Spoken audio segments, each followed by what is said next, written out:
Hi, everyone, and welcome to my course on the neuroscience of drugs and behavior.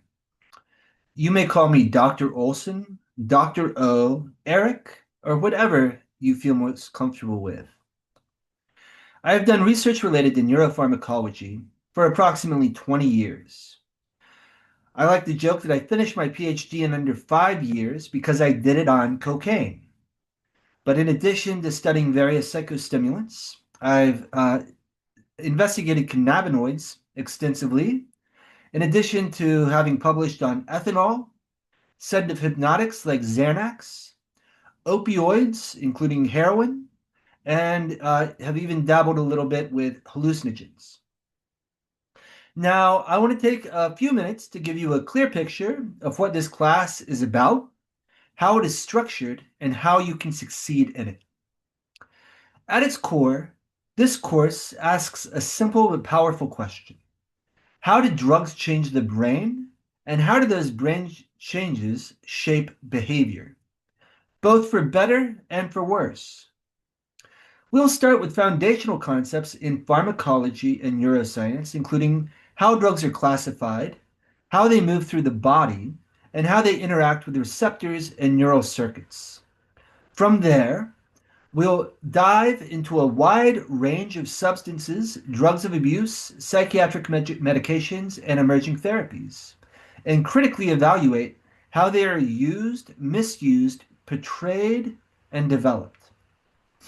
This is a fully asynchronous online class, which means we will never be required to be online at the same time.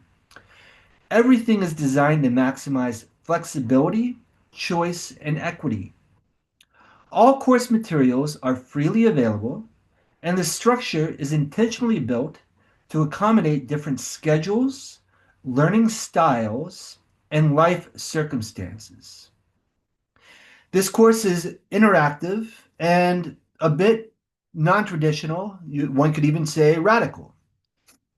I embrace the community of practice model and have now rejected the sage on the stage format I used to practice when I first began teaching. The best thing about CU Denver is the diverse student body. Many of you come from different backgrounds, cultures, and lived experiences. And the science of teaching and learning shows that you learn most deeply and effectively within a functional learning community with multiple presences, including the instructor, additional cognitive ones I curate, and your peers, which is especially rich given our setting at CU Denver. I don't want you to just regurgitate my lectures to me. I don't really care that if you only take away my lectures from this class, it would have been a failure of a learning experience for you. I want you to consider my perspectives about drugs, but I also want you to consider those of the various authors and experts we will consider each week, your peers, and importantly, make your own presence and perspectives be impactful in the learning process.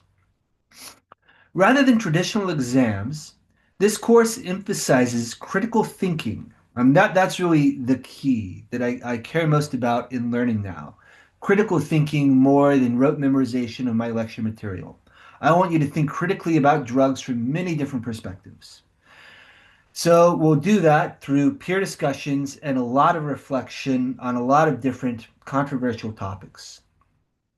Each module includes a learning guide based on my recorded lectures. These guides are open note and designed to help you consolidate course concepts in pharmacokinetics, pharmacodynamics, neurotransmission, addiction, and psychiatric drug action. These are fundamental topics that will be necessary, for example, if you go on to pursue a career in any biomedical field and many of the psychosocial ones as well. Alongside the study guides, you'll complete thought questions. This is where a lot of the deep thinking and critical thinking comes in. These are going to be short 150 to 200 word reflections responding to provocative prompts. These prompts tackle real debates in the field, questions about drug scheduling, equitable drug development. Addiction, is it a brain disease? Personalized medicine, why aren't we doing it?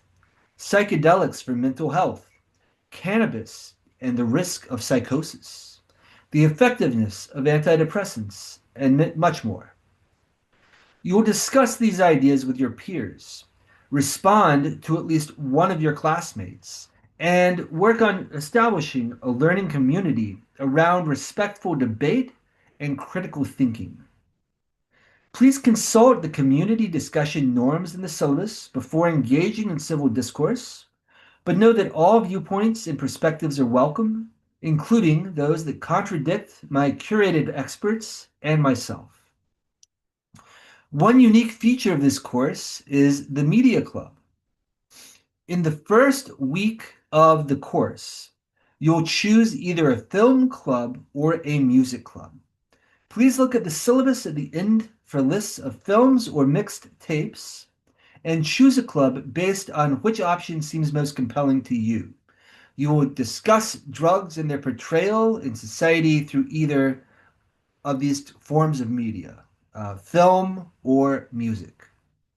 Through the various movies, documentaries, albums, and songs, you'll explore how drugs and addiction are portrayed in popular culture and get into a lot of the social and economic and sort of outside of the box concepts about drugs and addiction that we don't get to in my neuroscience lectures. There is a lot more to do about drugs and addiction than increasing dopamine in the brain, for example. These discussions allow us to move beyond dopamine and receptors and consider social forces like poverty, trauma, stigma, recovery, hope, policy, prison, and all these factors. These conversations directly will shape your final critical thinking essay, which replaces a traditional final exam. This final paper is not a research style neuroscience paper. You know how to write those. You've done that sort of writing before. Instead, what I'm going for here is critical and deep thinking. I almost care more about that than the writing itself. Instead, it's what I want is a thoughtful, reflective essay where you develop and defend a thesis inspired by your discussions about the media that you've consumed and the discussions that you participated in. You will submit an outline at midterm for my feedback, and I'll support you through the writing process via email or Zoom if you would like a personal meeting. The goal here is to inspire you to think deeply about drugs and addiction outside of my narrow neuroscience purview and to allow you to tailor the material to your own interests and passions. To some, this might be about exploring psychedelics further, about to others, maybe the dangers of cannabis or the promise of cannabis. A lot of people tend to focus on the prison system.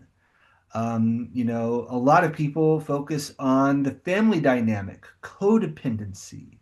Addiction doesn't only impact, the user, it also impacts, those that are very much their family, those that are dependent on them, sometimes more so than the user themselves.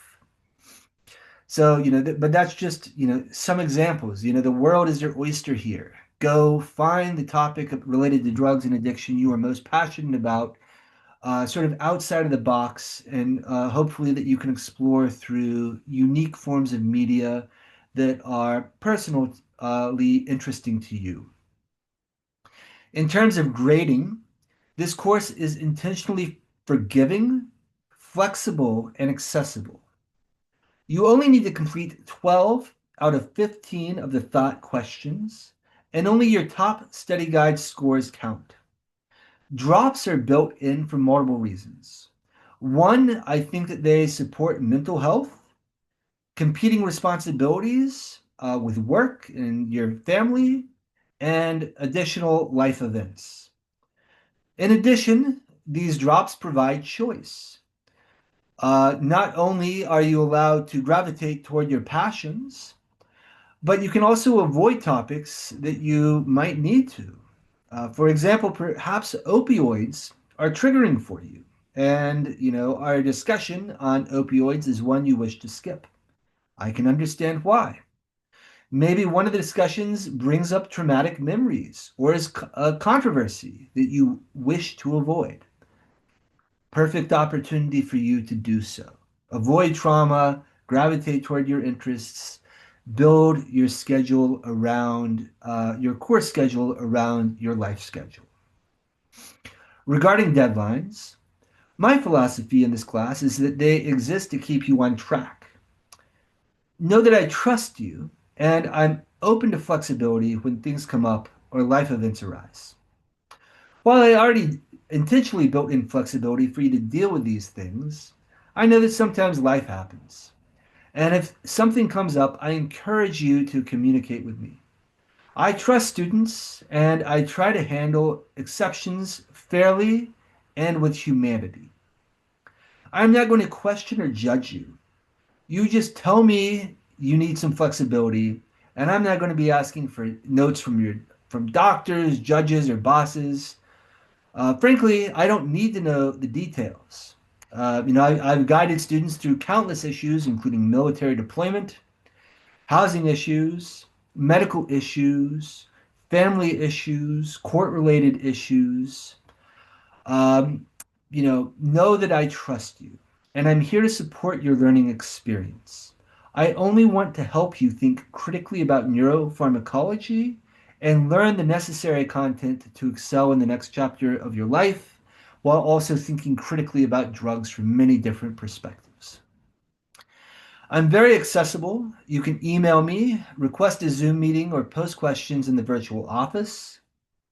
My goal or intent is always to respond within 48 hours, usually sooner. If you don't hear from me within 48 hours, you have my permission to give me a stern email push. Let me know that I didn't respond. That's unacceptable. I am also deeply committed to accessibility and inclusive course design. If you anticipate any barriers to learning in this class, please reach out early so we can address them together. I have studied universal design principles and applied them to every assignment in this course, ensuring that there are few barriers for anyone.